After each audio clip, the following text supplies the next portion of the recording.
thing. All right, I'm going to go ahead. Sorry, we're running a little behind. So I'd like to call to order the Elkhart Community Schools public work session. Mr. Surge?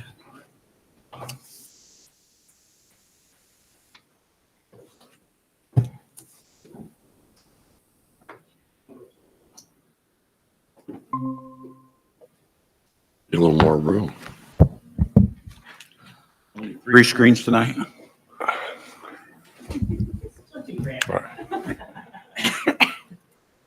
Good evening, School Board President Scott, School Board of Elkhart School Trustees, and Superintendent Dr. Huff.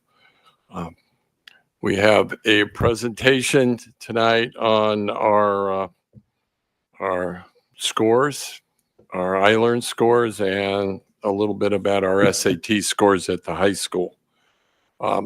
Entwined in that, we're also going to learn a little bit about our curriculum development, some of the things we've been doing, and some of the platforms that we're going to use to get better.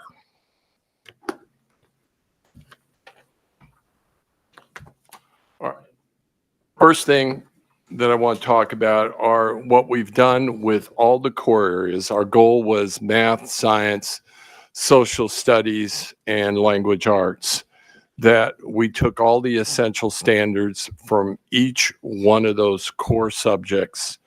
And these are the standards that we're going to teach, and we're going to teach them across the board.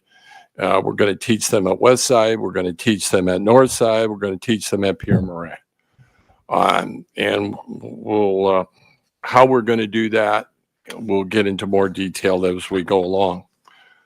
The other thing we're doing is we've developed a pacing guide in each core subject. So in each discipline. So, and that includes in the middle school and at the high school. For example, the essential standards that we're teaching in English in the pacing schedule we're using in language arts at Westside, we're using the same pacing guide and essential standards at Pierre Moran. So we're giving all our kids the same content material paced in a very similar fashion.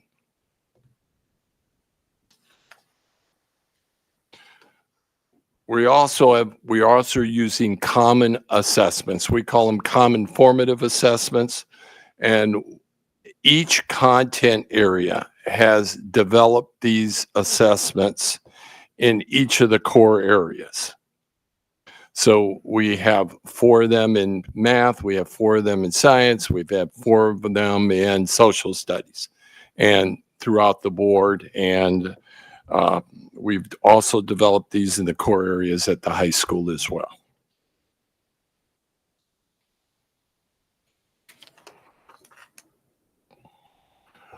All right, what was the need?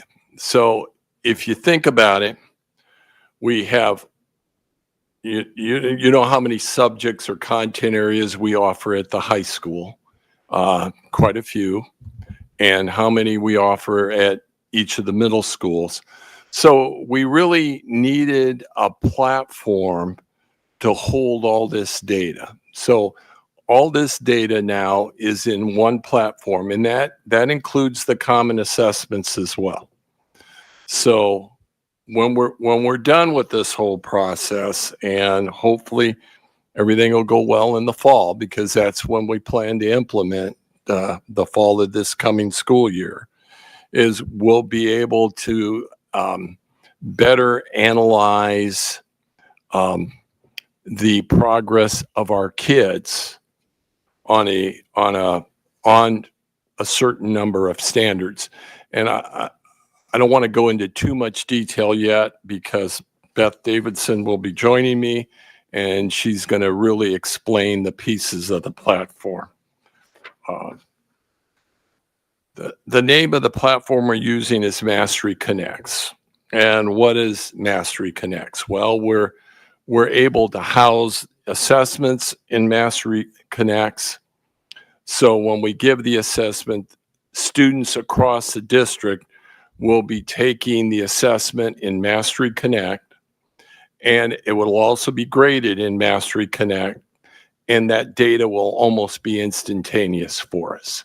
So we'll be able to look at that data, analyze it, and my hope is we develop viable interventions to meet the needs of our students. I got a question because I'm a little confused. Are you saying you're going to use this instead of Canva or with Canva? It works in conjunction with Canvas. All right, thank you. So we use Canvas, and this platform is in addition to Canvas, and the programs are developed by the same company, so we know they work together pretty well.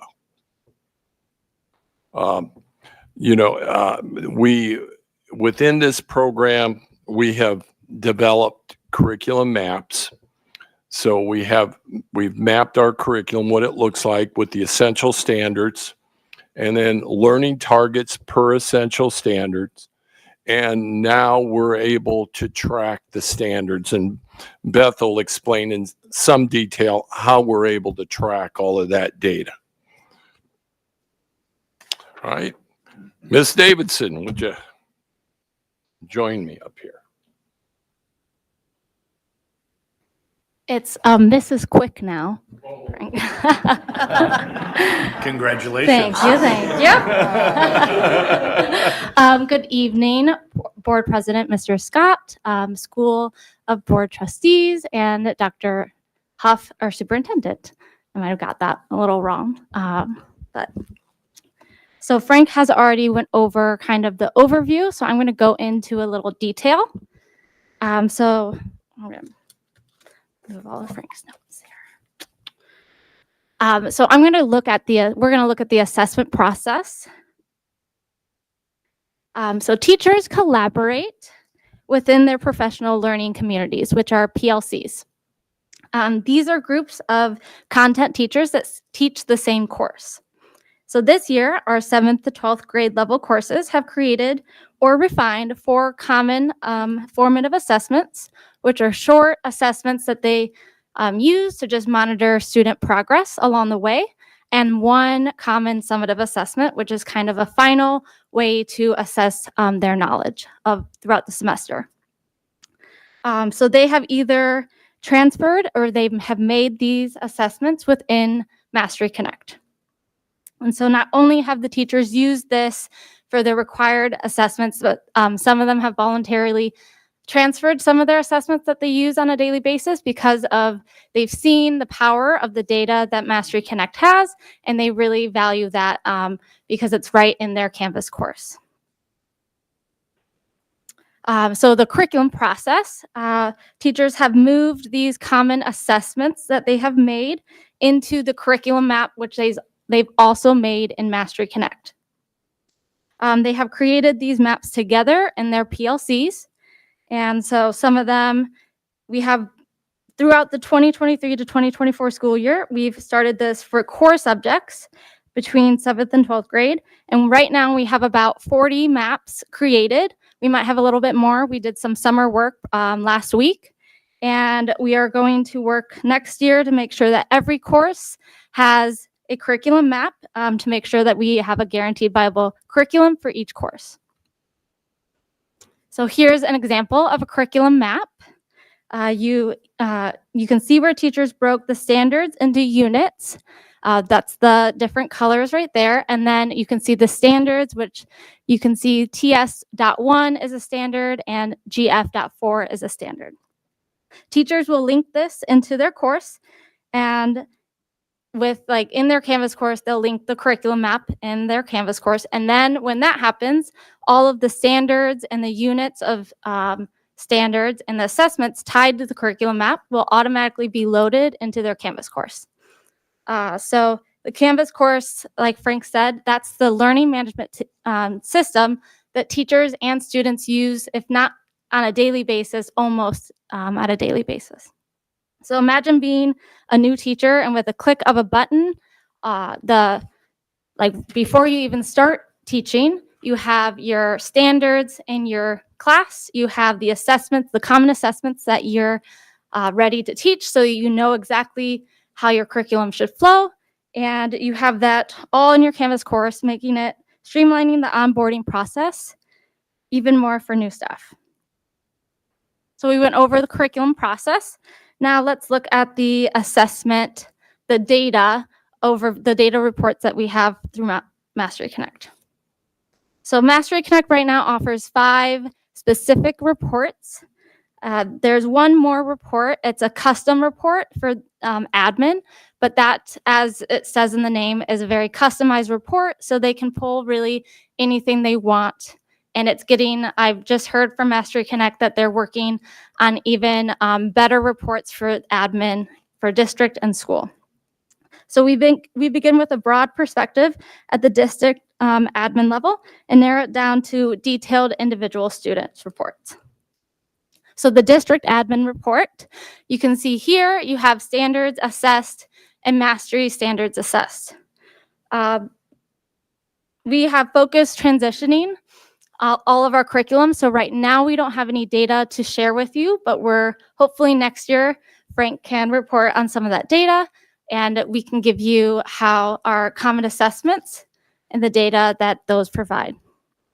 The overall summary provides, again, 2 different reports that focuses on standard data within contents. And then if you click through the report, it goes broad, and then it will go to specific to school, and then specific to teacher, and then specific to students. So again, this is the admin report. The next one is the school admin report. This is different than the district because this is only for the principal school that they're working at.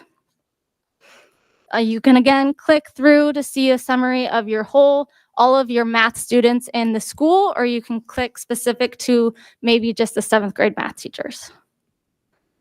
One of my favorite reports is the teacher PLC report. This is super useful because right now teachers in their PLCs, they have in previous years have taken their common assessments that they've used and had to track that data on a spreadsheet. So that's taking a lot of time to gather that data, put it on a spreadsheet, and that is taking time away from the collaboration time that they need to be able to discuss the data. So since we have teachers on common curriculum maps within Mastery Connect, these maps have common assessments. And when teachers give an assessment, not only is that data for them, they have the data for their students, but they also have the data for any other teacher that have given that same assessment. So if I'm an Algebra 1 teacher and I want to see another Algebra 1 teacher's data or all of the Algebra 1 teachers' data and all the students' data, I can see that by giving that same common assessment. So you can see here, I'll go back real quick. So right here, that's kind of shows you how you compare to the other teachers that are teaching the same content. And then that same report also shows you how the student broke down for each of the questions. And this is for your specific students in a class. This is also for your students in all of your classes combined. And you also get the same report, the item analysis breakdown for all algebra, like Algebra 1 students or all Algebra 2 students or any course that is linked to a map, you have access to this for all of those students. So the standard is also tied to each question, and you can click on that standard if you're a teacher to see what standard covers which question. You have DOK level that will also say on the question there that you can see, which is the depth of knowledge, and you can see how your students did. And if you click on one of the bars, it will show you specific students who got that right, and it will show you for each of those, maybe the students who got it wrong and the students who got it right, to be able to have specific groups in your class to be able to personalize their instruction better. Yeah. Quick question. I just want to make sure that I'm tracking it correctly. So the standards are handed down by the Indiana Department of Education, and the curriculum is developed within the PLCs of a particular school district, correct? Yes. And that curriculum could be different from district to district. Who within our district is going over the curriculum and saying, we think this is appropriate, or not appropriate? Where's the checks Yeah. and balances there? So we have content area specialists that their job is to make sure that their content is being taught in the most effective way for, I would say, for the checkpoints for the new Indiana middle school checkpoints and the iLearns for middle school, and then for SAT and the biology iLearn for high school. So I think for them, they would be the people, and also Frank. We have also brought in consultants that look at the curriculum that we have developed and have also looked at the questions that we have developed for the formative assessments. So, and we tried to. Frank, can you develop- come to the podium. mic, please? Thank you. We have brought in consultants from Solution Tree that we work with, who work with people on a national basis. And one of the things we have looked at is the appropriateness of our curriculum. Is our curriculum reflecting the standards the way that we need to reflect them? The other thing that we also look at is our formative assessments. Are they rigorous enough are they at the high enough level to give us good feedback and good data on what our next steps need to be? So yes, the simple answer, yes, we review them. We have other people taking a look at that, and we will be doing more of that in the future. Does that answer you? Thank you. And at a systematic approach, Mastery Connect has the ability to pull Indiana standards. So all of the curriculum maps that have been made are pulled directly from the Indiana standards. That's the starting point. And then teachers just go in there and mark the essential standards. They might take off some of the standards that they're not assessing for the PLC, but it comes all from the Indiana state standards. So for the teacher tracker report, teachers use Canvas on the daily basis, like I said, and the teacher tracker report lives within Canvas. It provides a visual overview of standard mastery, as well as the access for teachers to be able to navigate to the assessments and to the reports. So by navigating to the standards, you can see the assessments are linked, and you can look at the reports from the assessments right here. Here's a kind of big overview of what a tracker looks like. This is a mock classroom. I'm using mock classrooms for all of this to protect student data right now. You can see that you have benchmark assessments and the tracker. We have not used benchmarks yet. The benchmark is the grayed out kind of in the middle of that tracker. We're not using that yet. We're looking to move the common summative assessment, because if you click on that benchmark, you will see how they compare to the standards within the tracker. So in summary, having student data from the common assessments right here on the teacher's Canvas makes it usable for them instead of being another platform that they have to navigate to, because they already are within Canvas on that daily basis. And so the last report I want to go over is the student individual report. If a teacher clicks on a name from that tracker that we just saw, they can see this overall student standard mastery report. And this, now, So just explain the color. Will you come to the podium when we are addressing the board? I would appreciate it. so not only does this summarize the standard mastery, you can see here, you can see where the red shows that the student needs to have some remediation, and the green is proficient, and the yellow's near mastery. This also shows, I have it on the very top of it clicked, the mastery score for each assessment. So then that summarizes to the standard mastery score, but the teacher can click on here, see the overall, see how they did on all their assessments. They can print the report here, and this is the student mastery report. Do the students have access to this report? We have not, I have not looked into that yet. That's the next steps, to see the reports to give to the student and the parent, to be able to make sure that we're communicating the standards for students and for parents. So I'm unsure on how this looks. I'm pretty sure like you can print it and give it that way. I'm unsure on how it looks on the students' end when they navigate to Canvas, because students have Canvas as well as teachers, but theirs is more of a learning tool. So that will be next steps for how it looks like. Maybe thinking at a higher level, but, I think this would be, a benefit to say, in this particular, this is math, right? Yes, Yeah, yes. in this math class, I feel really good about these aspects of it, these standards, but I think the red was ratio, if I could read it correctly.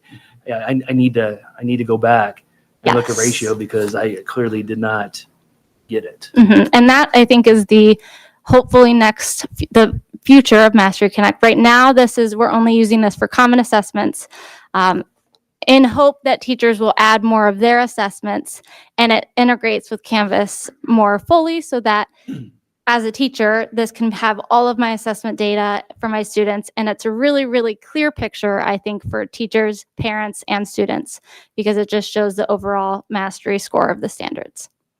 And teachers do have a way to customize what the standard is saying to be a more friendly definition. I made a comment. I hope the teachers use it.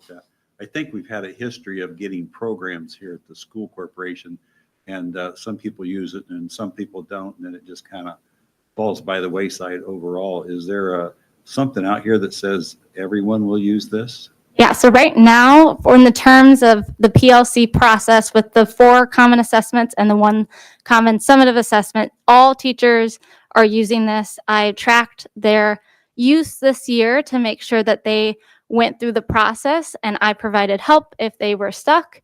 So I know for a fact that we had about 90% of teachers who use this for core subjects. So this year, and that compared to other programs is really high. Some of the programs I would say some use, some don't, but this one they've all used, they're familiar with it, and we're looking at how this can be used beyond the common assessments, so they can put all of their assessments on there for better standard reports. Okay, and so the remaining 10%, what are the reasons for not using it? Some of that was they came in the district late. Some of that was they decided not to use it. So It's optional. it's not optional. I only tracked it. I then handed that data onto their admin to then be able to have that conversation with them. I will not step in that conversation because I'm not an admin. Thank you, Beth. Yeah. You handled that well, honey. Now we're getting to the bottom It of is this. not optional. All Good. teachers will be using this program. We will track this at the district level, plus every building principal will track it at their level. We're rolling it out with 4 common formative assessments per semester and 1 summative assessment this year.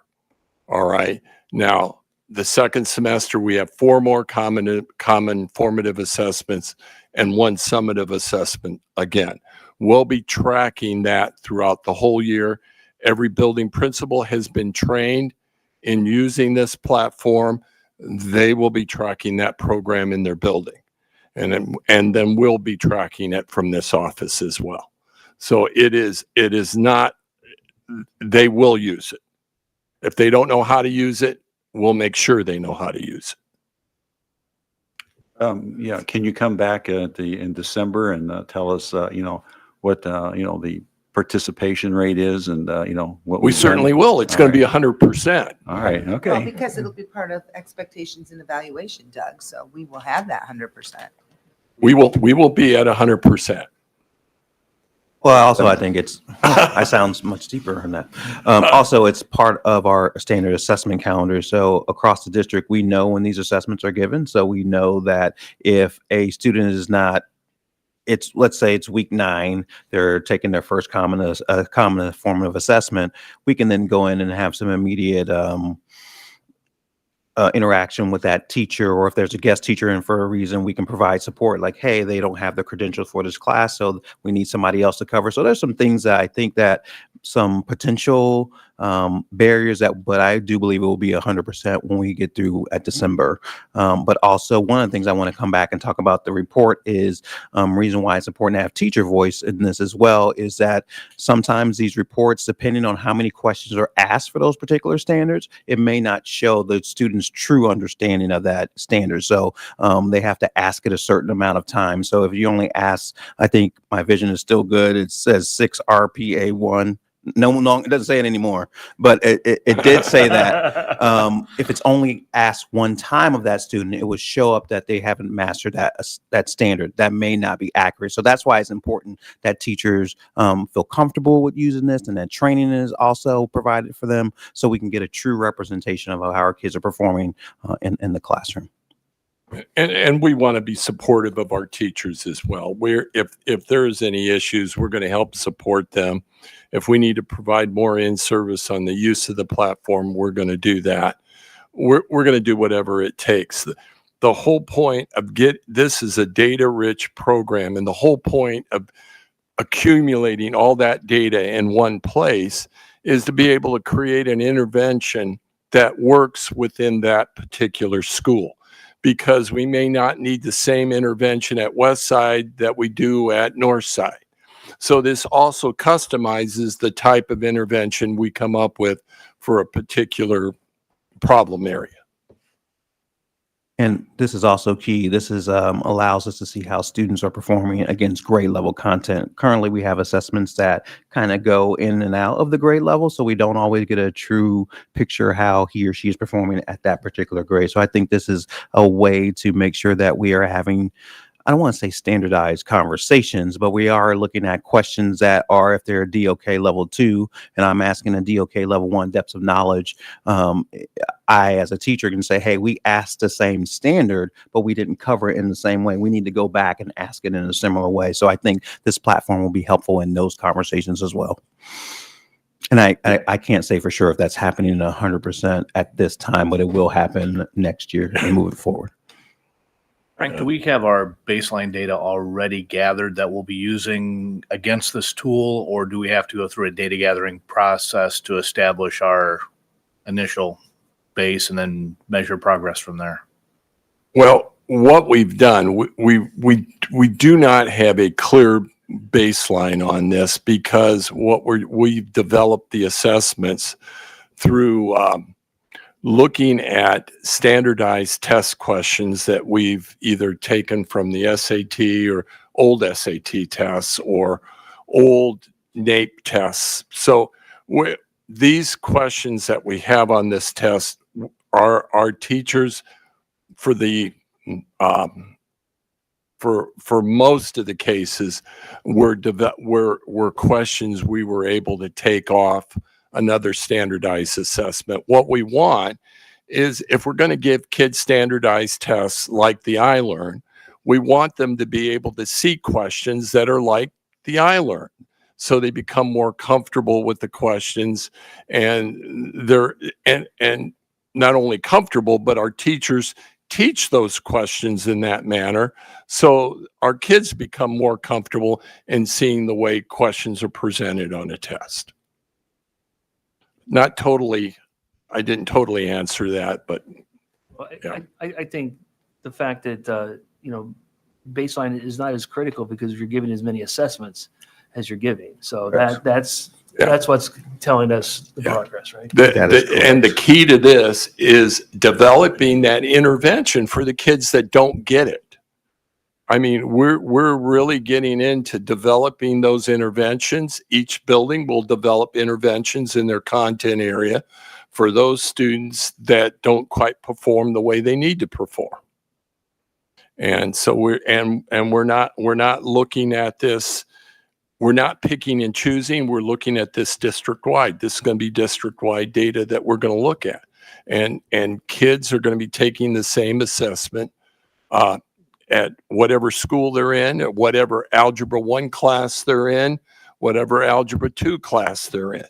So it's a common assessment that all students will experience.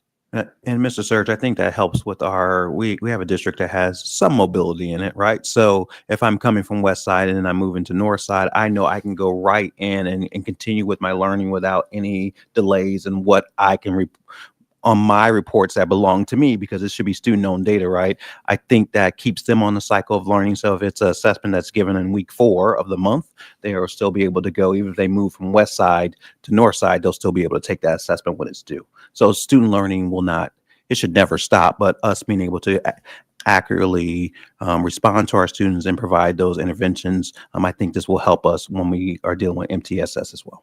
That is very true. Thank you, Dr. Huff. No problem. And the other part of that is critical is those pacing schedules. Our teachers need to be within, I'm not going to say they're going to be at the exact same place, but they should be within a day or two of each other. So we're now pacing the content across the district, across all 7th and 8th grade. And we only have one high school, so all Algebra 1 classes, all Algebra 2 classes, all geometry classes, for example. So we're going to get on the same page. All our instructors, it's critical that we get all our instructors on the same page. If I can add one more thing too, that will help with teaching as well. So many of these questions that are asked inside Mastery Connect are auto-graded. So for teachers should not have to go in and do the laborious work of having to grade every individual question. Now, if they ask a performance task related question where they're asking students to demonstrate their knowledge or to ask them to write to respond to a question, that is going to be something that our teachers will have to grade if we ask those type of questions. And I think there should be a clear calendar on when those questions should be scored. So to Mr. Surge's point, I think that we are starting to really think as a school system on how we are being responsive with utilizing student data in a timely manner. So I wanted to make sure that our community knew that as well. Thank you. What's the plan? I think the pacing is critical for the continuity of learning, across the board. But when you have an assessment, the assessment comes back and there is a lot of interventions that's needed to the point that it's going to take the teacher off that pacing schedule. What's the plan to help that teacher? Because, that's where I'm sorry, I interrupted. No, Yeah. That's where our delayed start works. That's when we bring our PLC teams together, they discuss it, and then as a collaborative group, then they decide how they're going to handle that. So, if we get, for example, let's say we have 3 instructors that have a number of interventions that they need to do. And let's say we have 3 instructors that their kids have done pretty well on it.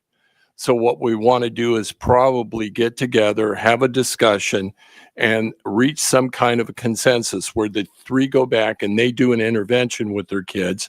The other 3 may do an enrichment exercise with their kids to keep us on that same pace.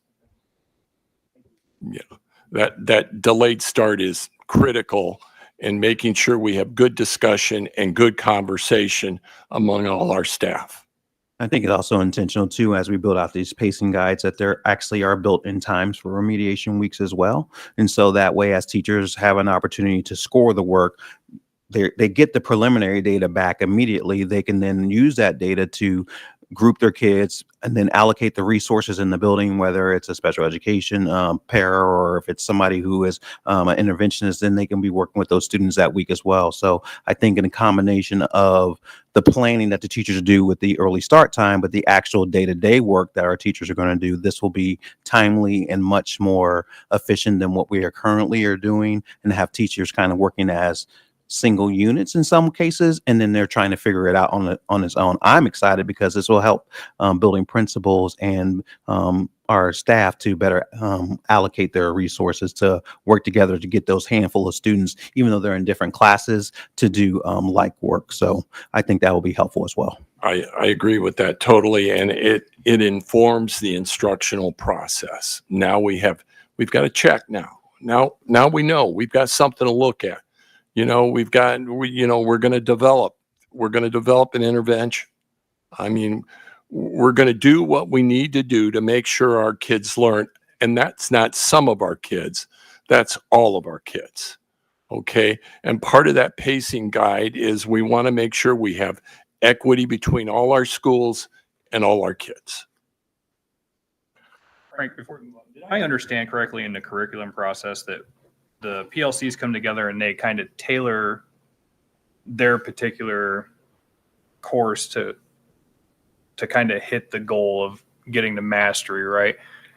Well, yeah, the process works similar to that, but the essential standards are designated by the Indiana Department of Ed, so those come directly for the state. So our curriculum needs to reflect all the essential standards, that we're hitting each one of those essential standards in any curriculum, instruction, and content that we hit. Okay. And is this, the data that's collected here, is this going to be somehow shared statewide since all the school districts have to hit the same target essentially? Are we going to be able to pick and choose, say LaGrange County knocked it out of the park one year for their 12th grade government class? Are we going to be able to access their data and see what their teachers did and implement it for us? No, it's just going to be just, it will be strictly Elkhart. Okay. So we've gone on and we've developed essential standards. Those come directly from the state. So those essential standards are now in this platform. What we have gone a step farther than that. We've developed learning targets for each one of the standards. So we have skills underneath each standards. We're not complete with that work yet. We got a lot of it done. Last week, we had a week of in-services for teachers, administrators, and so we've really been working hard on that. So, now we want to get to the point. We're not quite there with this yet, but we're going to get there, that we can check off all the skills that student needs to have. And if he doesn't have one of those skills, then we can hone in on it. All right. And not only that, now the high school wants to go to standard-based grading. Now, looking at the standards, now if we define the skills per standard, now we have a pretty good assessment of where that student is and what grade we should give them.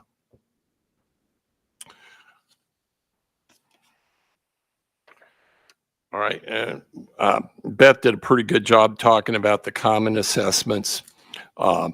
We have, and these questions, again, let me emphasize, were not developed by our staff. We're in the process of trying to negotiate for a testing bank, and hopefully that's going to come through a testing bank of questions. And so our teachers did the extra work of mining these questions from the internet, from NAEP testing, which is a national test that's given to everybody. We've got questions from the SAT tests. We have old questions from some of the other standardized tests as well. So our common assessments are made up, in my mind, they're made of pretty rigorous questions, but we will continue to review those questions. All right, I have some iLearn data for you.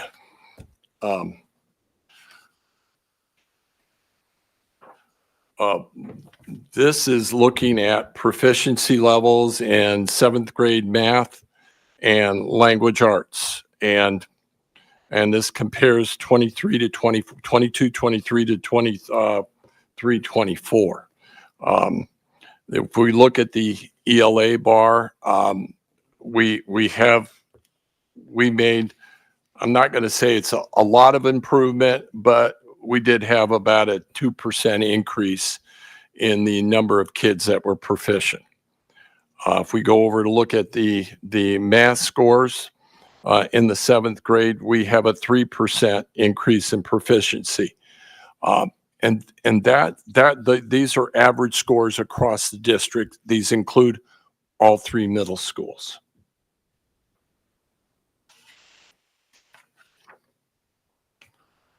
Our next one is the 8th grade, eighth grade ELA, we have a slight increase, about a 1% increase. The math eighth grade is flat, no change in those scores.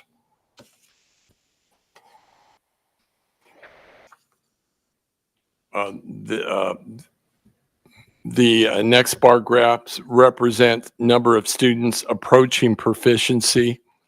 Our goal is to have more kids proficient, right? We all want more kids to be where they should be.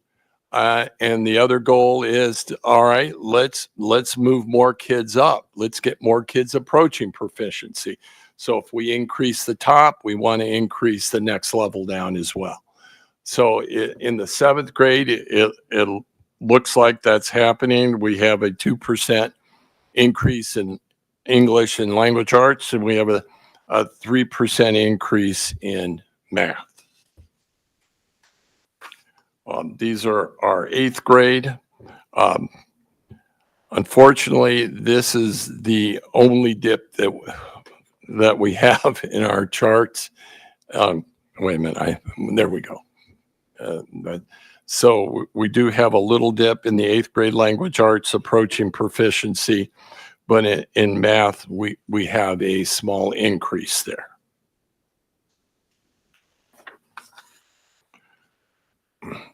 All right, this is data broken down by each of the, well, this is grade data broken down by each, by north side to start off with. If you don't mind, I'll summarize this for you. It's hard to look at and it's hard to interpret. So north side, middle school, seventh grade ELA, the 23 score was 17%, which increased to 18% in 24. So they had a slight gain. Math went from 7% to 13%. So they doubled the number of kids, well, almost doubled the number of kids that were proficient. Eighth grade ELA went from 18 to 22. And the eighth grade math, we took a little bit of a dip there. We're down to 8%.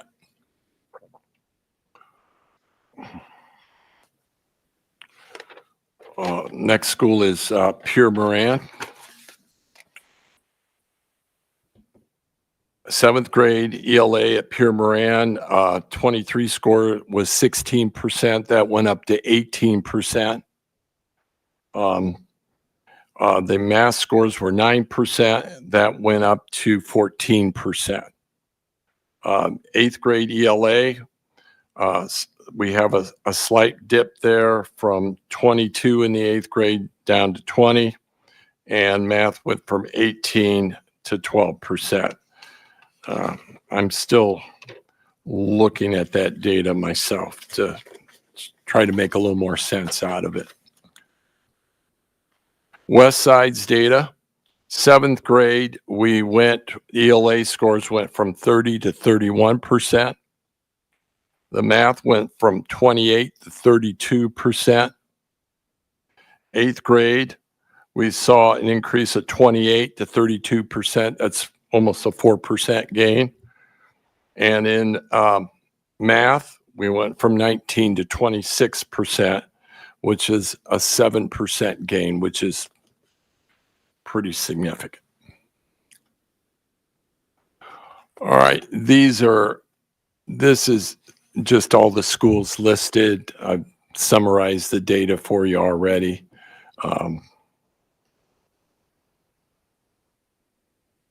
This is the eighth grade.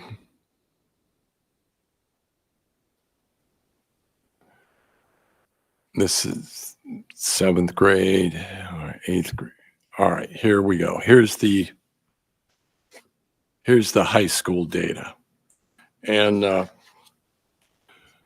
this is interesting. These are SAT scores from our high school. And we can see Elkhart from last year's scores in the spring of 23 to the spring of 24, we had a decrease of 15 points. But I also want to be responsible and say the state of Indiana had a decrease of 22 points as a standard. That was their decrease across the state. That was their average decrease. Nationally, there was a decrease of 8%, or not 8%, 8 points on the SAT test. So these are things that I think we've got to look at because, you know, there are other variables which affect this data, which I'm not going to go into right now, but we need to think very carefully about this because the state has recommended a new diploma. You're familiar with GPS Plus. One of the options in that diploma is Algebra 2 is no longer mandatory to take. Algebra 2 is pretty critical on taking the math section of the SAT. I'm not going to say anything about it. I just want to point that out. Next steps moving forward.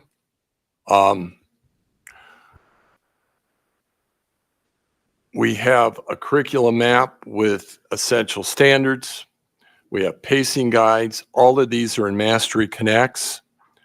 A new teacher can come in and now look at something. We've got something solid and concrete that a new teacher can look at. Assessments are already built in. If they want to add more, we love that. We would encourage them to do that. But now we have a standard for our new staff to look at and grow from. I think it's going to make a pretty big impact. The other thing is the personalized intervention that we're going to create now. That I'm not going to create it. I mean, this building's not going to create it, but our staff's going to create it. Our teachers that are in the classroom day after day, you know, with their interaction with their kids, building those good relationships, making sure all our kids can learn. And they're going to create that intervention. And as Dr. Huff said previously, we do have some time built into these pacing schedules already. And that was a good point. Thank you, Dr. Huff. And we also, if we need more time, then that's the whole point of the professional learning community, is to come together, collaborate, and let's all figure out how we're going to do this together. Okay. Thank you. If you have any questions that you haven't asked, we'll be glad to answer.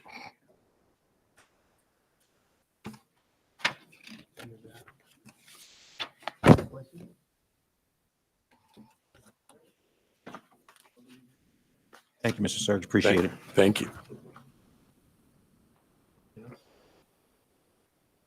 Okay, that will be the end of our public work session, and we'll have the board meeting reconvene at 7 p.m. in about 25 minutes, 24 minutes. Thank you.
He thinks he's down.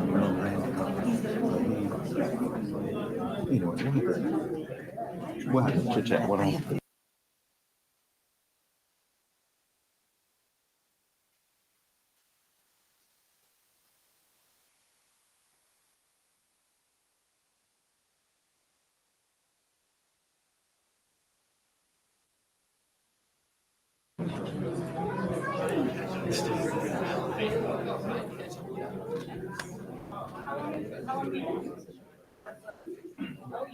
I thought you were. That was Yeah, wanted to say. I'd it's been not through it in there. before. I Yeah. like to have it in here because it's easier to look at it, so you can make it bigger to see It, all the it stuff would have that's been too because, small. yeah.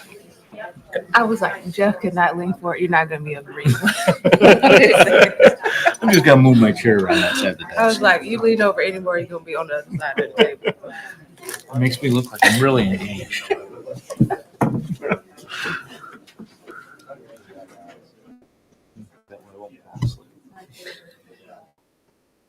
Verge.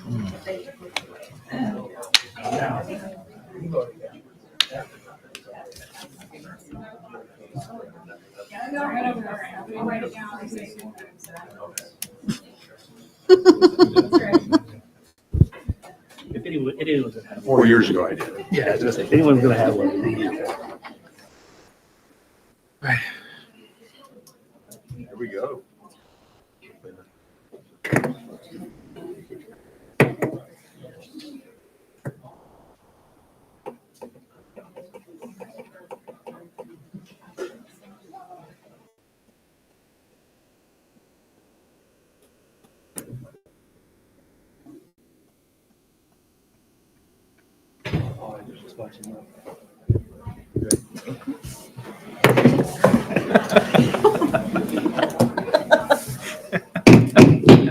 I'd like to call the June 11th, 2024 Elkhart Community Schools School Board meeting to order. If you please rise and say the Pledge of Allegiance. I pledge. Pledge allegiance to the flag of the United States of America and to the republic for which it stands, one nation, under God, indivisible, with liberty and justice for all. Thank you. You may be seated. Dr. Huff, if you would honor us with the Elkhart Promise. Certainly would, President Scott, members of the board. The Elkhart Promise: every student is known by name, challenged and supported by highly effective staff in partnership with the community, will graduate career, college ready, and life ready. Thank you, Dr. Huff. The invitation to speak protocol, any agenda or non-agenda item may be discussed at the beginning of the meeting. To show your interest and intent to speak, please fill this form out. You should have had one on each one of your seats. Fill it out and turn it in to the recording secretary, Dora. When you come up to speak, please come to the microphone, use the microphone. Please announce your relationship to Elkhart Community Schools. You will have 3 minutes to make each statement. Anybody that is here to discuss a personnel item, an issue with a student, please be advised this is not the forum to do that. Please report it to the administration and they will promptly follow up on those matters. And that is our invitation to speak protocol. So we will go into public comment at this time. I do Dora, have do we one. have anybody? Thank you. Kelly Hennings.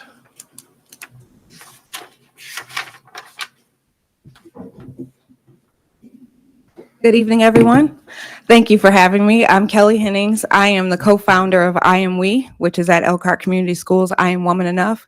And I'm also the area director for Boys and Girls Club of the city of Elkhart.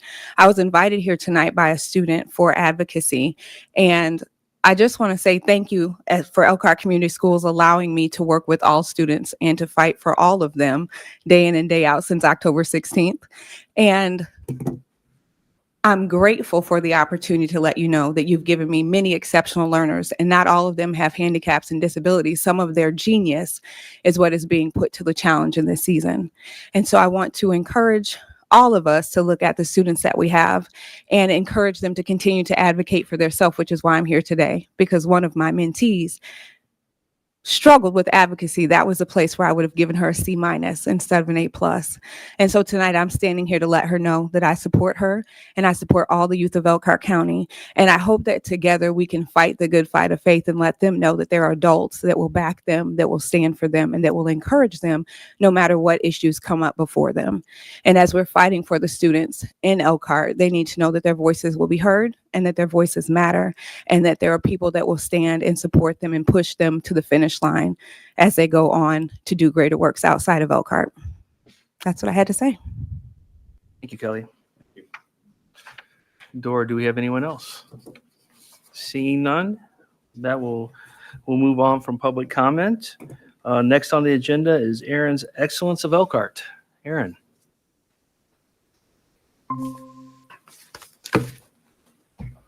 Right. Good evening, President Scott, members of the board, Dr. Huff, the community. Even though school is out, we still have lots of things to celebrate and highlight. Oh, there we go. On Wednesday, June 5th, Elkhart High School graduated 688 seniors from the class of 2024 at Notre Dame's Purcell Pavilion. It was an amazing celebration for our hardworking students and their proud families, and now we can welcome them to the Elkhart Community Schools alumni family.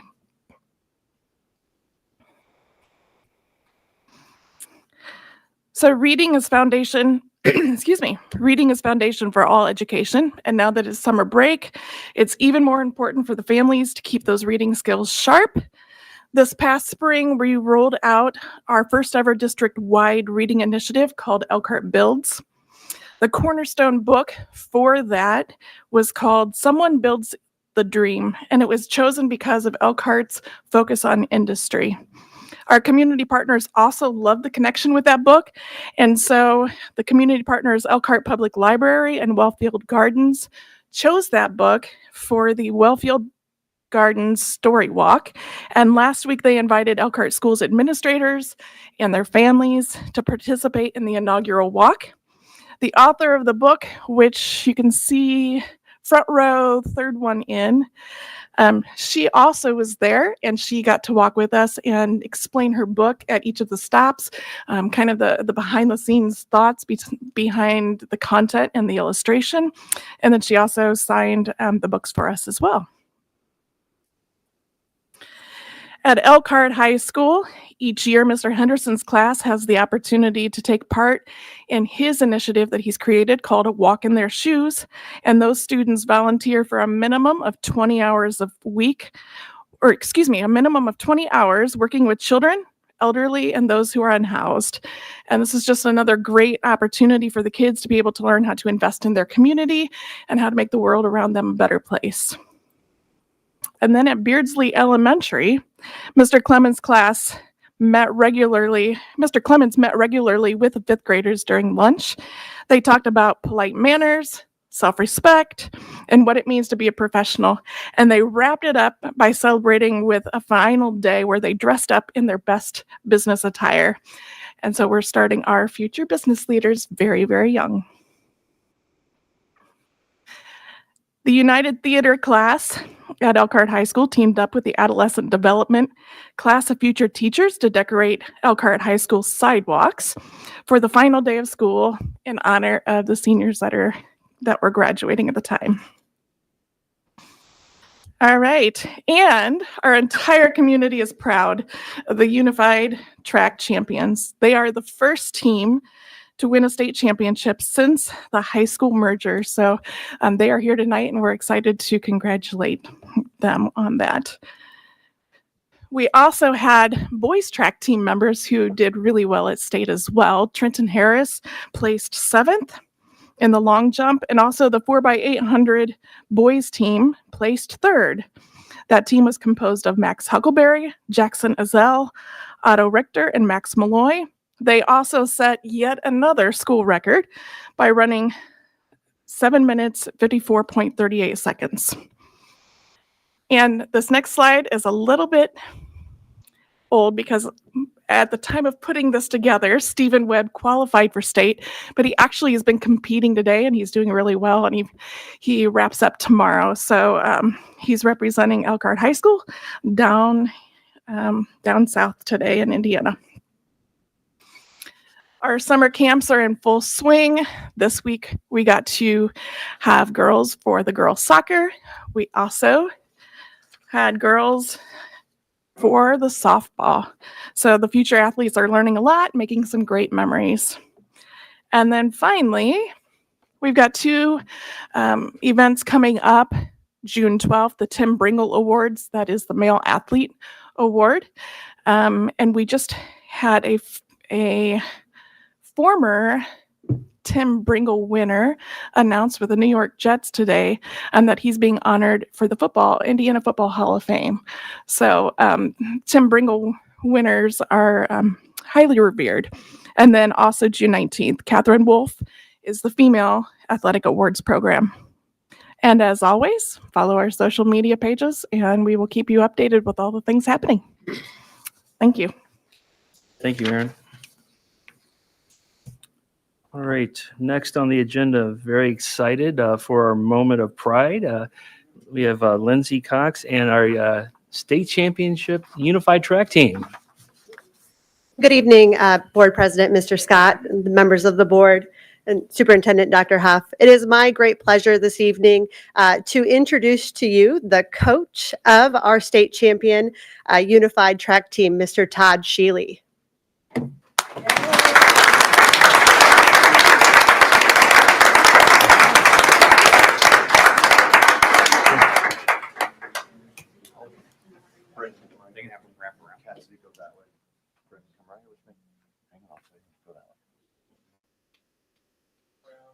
We have about 20 team members tonight, so.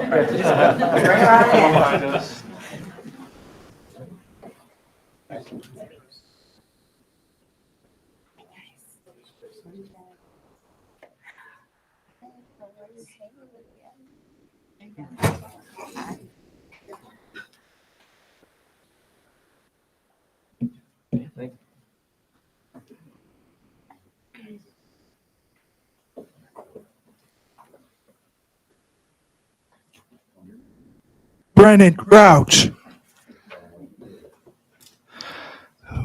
We did the state champions. We took first place.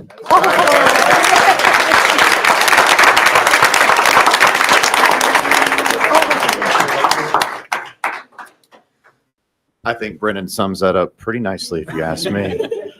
Thank you for the opportunity tonight. Again, there's about 20-ish team members here. I think some are getting a little tired. We're not forgetting how appreciative we are of all the recognition. But the Unified Track Tour, I think, officially ends Monday at the mayor's office. And then we'll wait for our state championship rings to come in. And then I'm sure we'll have another celebration sometime this fall. But again, there are over 100 teams in the state of Indiana that compete in unified track. It is an IHSA sport. So also as the boys soccer coach, these student athletes have to do the same thing as the boys soccer players. They have to have physicals. They pay their athletic fee. They have to be maintaining certain grades, etc.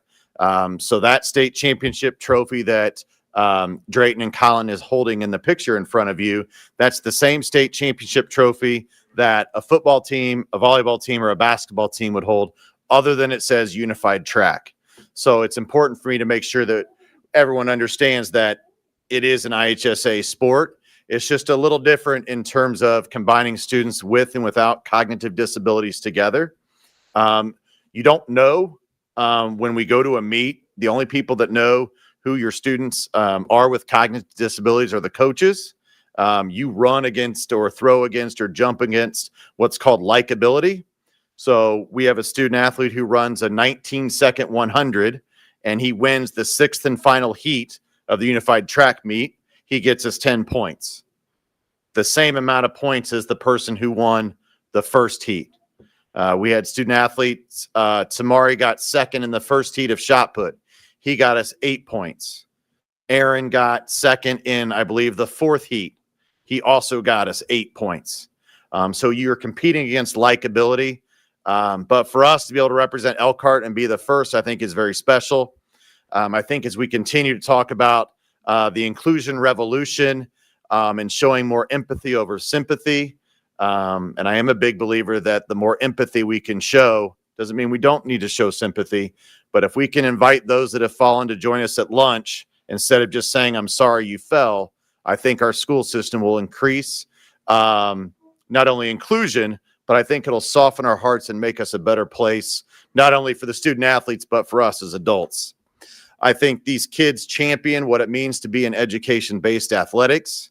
Again, I couldn't be more proud to be their coach. In the 4 years we've been Elkhart High School, they finished 4th, 5th, and 1st now in state. I'd put that up against any sport in any school to finish in the top 5 of state 3 years in a row. But again, I want the kids to be able to talk. So up first, they're very excited, slightly nervous, but I think they're going to do amazing. So up first is Aaliyah Sledge.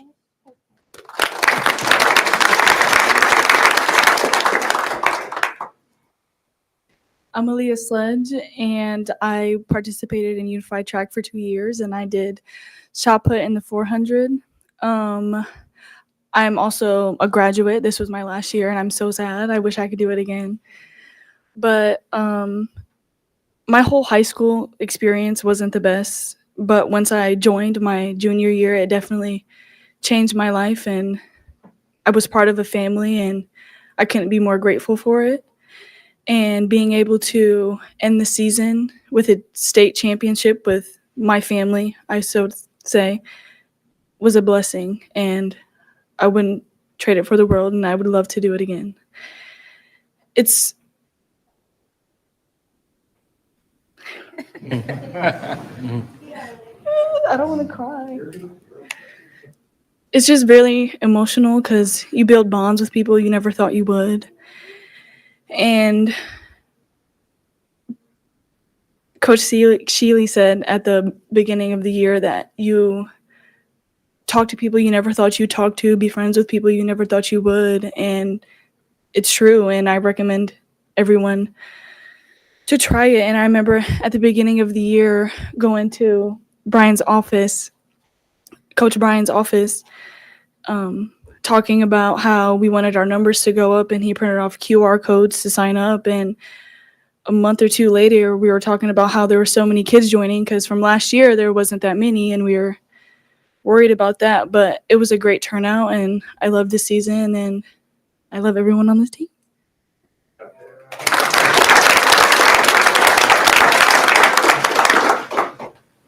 Hi, my name's Zeke Waits. I just finished my junior year, so I'll be back next year, maybe.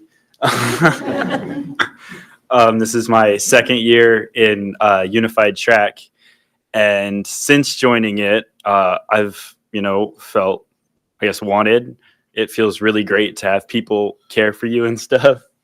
And since joining Unified, I started helping down in the Intense program, and that started more or less a chain reaction. And now the Intense program at the high school building has a lot of peer tutors. And the more people coming down there, the more inclusion the Intense kids are getting. And the more inclusion they feel, the greater it is for our school, because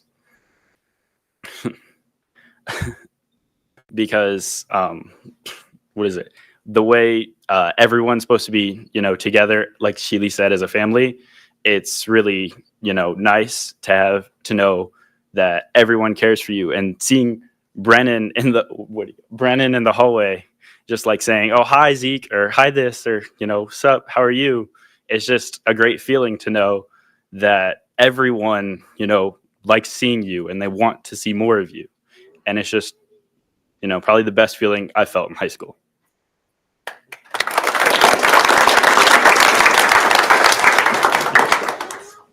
Hello. Sorry. Hello, my name is Tamari Morris. This is my first year doing Unified Track.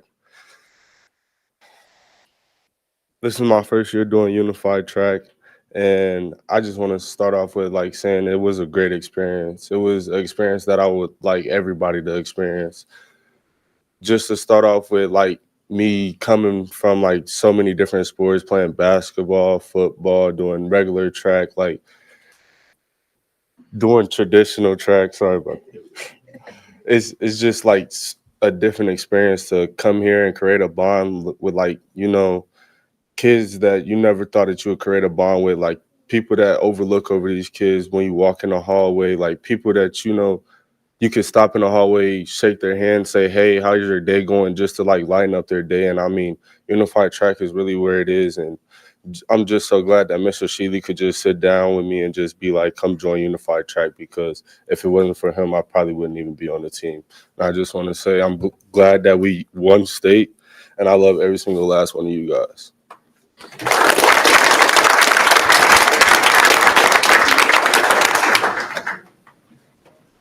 Hi, I'm Chris Thomas Bartley. I am one of the assistant coaches for Unified Track. I'm a mild disabilities teacher at the high school. What Coach Sheely has helped create at the high school, the environment of inclusion, not just with our team, but with his applied U.S. history classes, where gen ed students and students with cognitive disabilities come together and learn together in a classroom, doesn't just impact the intense intervention students. It impacts the general education students. And I think you heard that when Zeke said, it felt good when Brennan says hi to me. As opposed to, oh, isn't that nice that the kids with the cognitive disability wave to, you know, they're recognized. But Zeke feels recognized and seen by everybody by being a part of the inclusion. And as Sheely says, empathy over sympathy. You fell, let me help you up. Sit with me, join with me. And Unified Sports, the high school is honored, I guess, to have our applied classes or our unified classes. We have United Music with the Wyrics put together. It's an amazing program. Kristen Baker has a United Theater class, also a great program. And just the everyday interactions that can happen because of the leadership, not from the coaches, but the leadership from the students. And thank you for honoring the team. We appreciate the support that we get, not only from the board, but from the whole community. Thank you.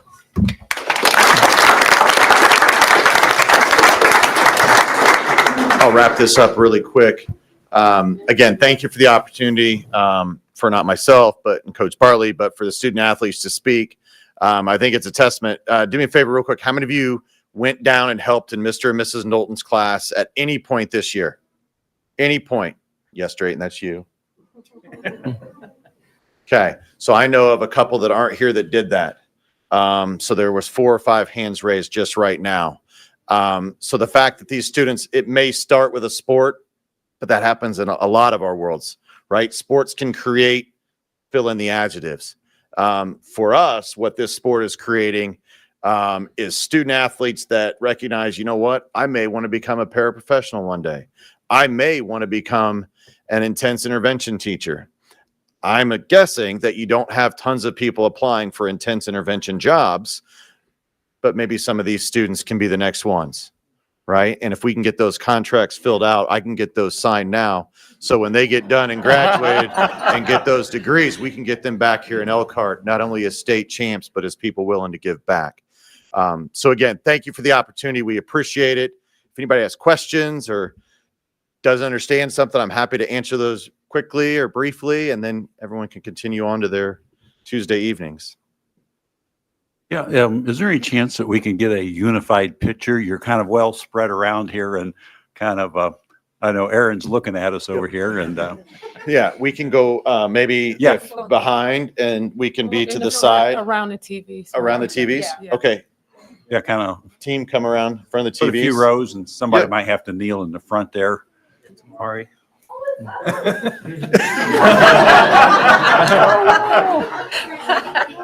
That's an Elkhart graduate.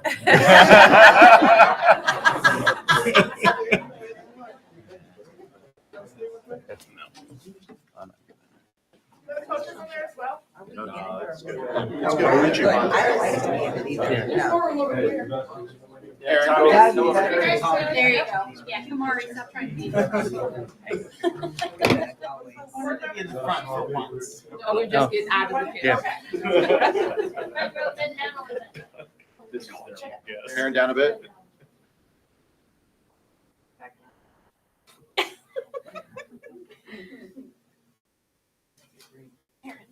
One more.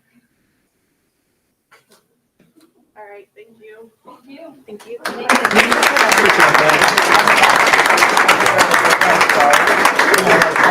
Oh, right. Like their checkpoint. Exactly. You know, their tour. All right, you guys can head on out. Nice. Okay. Feel free to stick around for the board meeting if you like. Okay, yeah, thank you. See ya, thanks. Thanks, you guys. Thank you. Is it too late for us Thank to you, order our thank you, t-shirts? thank you very much. Congratulations, you Email. guys. M. Shealy at Elkhart. We'll see what we can do. So again, Awesome. thank you all very much. Cynthia Bonner just left, but again, we're going to keep pushing her for all these applied classes and so forth. So we'll keep working at it. So thank you, everybody. Appreciate it. Thank you. Appreciate it. Bye, you guys. See ya. Bye. Very exciting.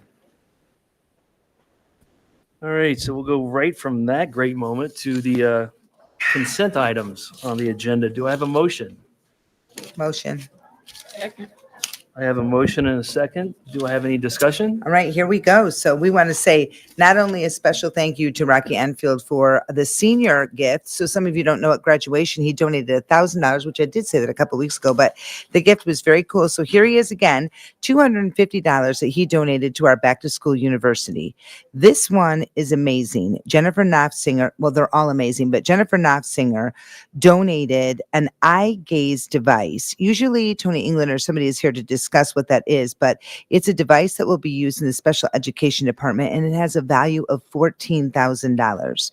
We also had one from Tube Form Solutions, Jeff Jacobs. He donated $11,370 to automation and engineering technology. It's a little mini cobot that was actually donated, which is amazing. Genesis Products, $500 for our football team. Schrock Manufacturing donated $1,000 for our boys golf, which we have the exciting news that he's down at state right now. We had an anonymous donation of $200 for our meal accounts that serviced both all three, Eastwood, Cleveland, and Mary Feeser.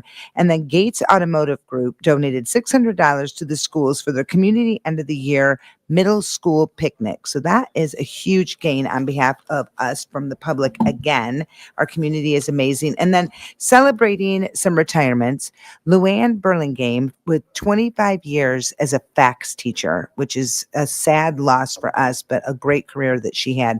This one is heartfelt. Margarita McLean, she was a culinary teacher at the Elkhart Area Career Center, 23 years that she served there. And the children learned a lot, and we've all benefited from a lot of food that she made for us. Joan Schultz at Cleveland, 31 years of teaching third grade. So thank you all of them, all three of them for their years of service, and thank you, community. Kelly, any Yeah. other discussion? All right, hearing none. All in favor, say aye. Aye. Opposed? Oh, Motion carries. Now on to old business. Mr. Thorne, we have administrative guideline 3421. Thank you.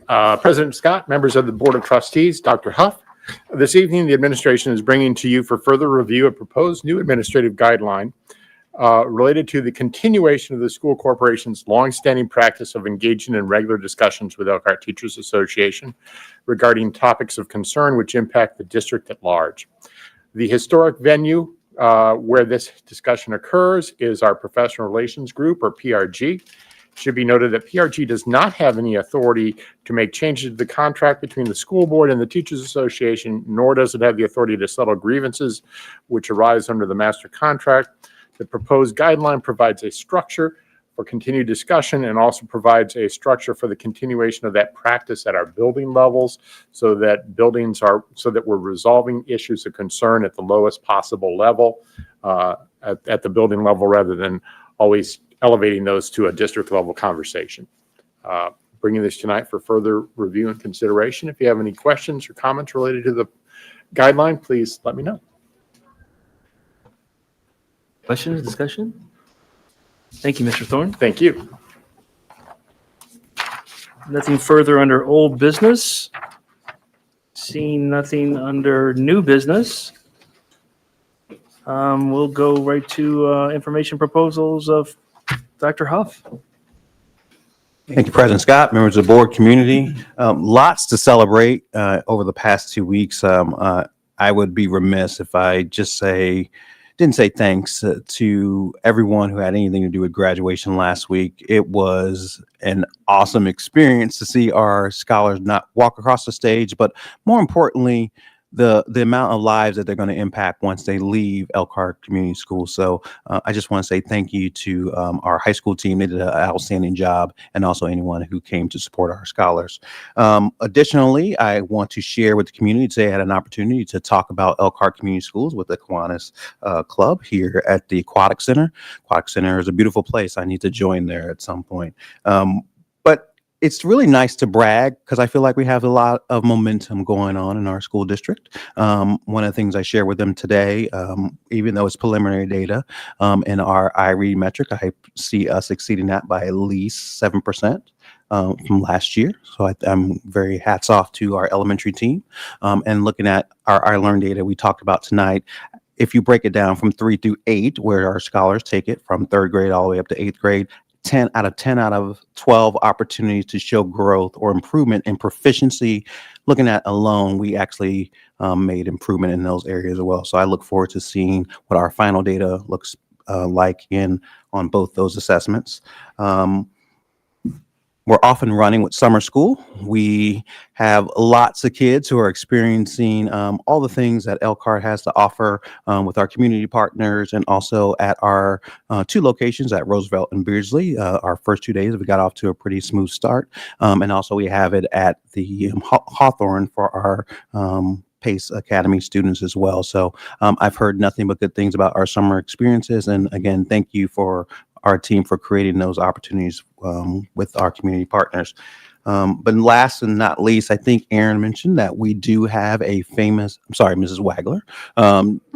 Yes, our government name during board meetings. We actually have, he's from the New York Giants, not the Jets, because I know someone was going to put it on Facebook, Michiana, that we didn't know about our famous alumni. Real neighbors. It's outstanding. He is the general manager of the New York Giants, and the Jets and Giants fans take that very seriously. They still play the same. I understand, but if we're going to be accurate about our alumni, we want to make sure that we at least get their jobs correct. And so, huge deal. Elkhart out there having someone who started at Memorial to go on and do amazing things currently in the NFL. So hopefully he blesses us with some tickets, but then also joins us when eventually we start our Hall of Fame here next year at with this group. So I think he would be a good candidate to come in and join our Hall of Fame as well. So, but I just want to say, overall, we have a lot of students who are doing wonderful things, a lot of alumni doing wonderful things. And I feel like our school district is definitely moving forward, and we're moving forward in a great way. So I'm going to turn it back over to you, President Scott. Thank you. Do we have anything from the board before we close out this evening? Just like to take a moment to acknowledge that amazing presentation we had by the Unified Track Team. And what struck me most while they were in here was those kids weren't celebrating the trophy. They weren't celebrating their first place. They weren't celebrating their gold medals, but they were celebrating their relationships amongst one another. That was an amazing thing, and so representative of the beautiful, diverse, inclusive environment that we have at ECS. And I think that needs to be celebrated almost every bit as much as their amazing accomplishment as a track team. And I would also like to give a shout out to Kelly Hennings for being here tonight. I think it's fantastic whenever anybody comes forward to be an advocate for our students. And I would also like to congratulate Kelly because she is now Dr. Hennings. So, which happened recently. We are blessed to have you through your interactions with both ECS and the Boys and Girls Club, Kelly, and keep doing good things for our kids. Thank you, Jeff. Anyone else? No?